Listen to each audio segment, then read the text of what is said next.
У мастацкай галерэі «Універсітэт культуры» адбылося адкрыццё персанальнай выставы «Скрозь час» мастака па касцюмах, члена Белорусского союза мастакоў Натальи Смоляк. Почему выставка называется «Сквозь время»? Потому что представлены тут на этой выставке первые мои работы до сегодняшнего дня, как бы является своеобразным творческим отчетом за определенный период. Я очень много работаю с коллективами.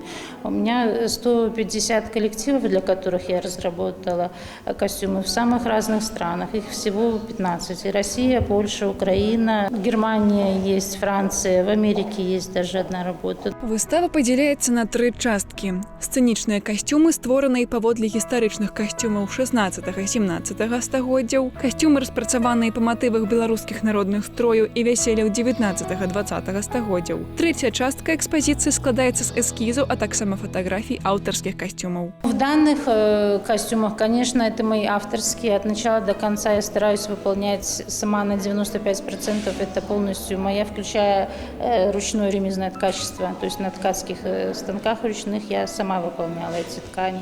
Значит, когда я работаю сама, то есть у меня время не ограничено, может очень долго. То есть серии создаются так.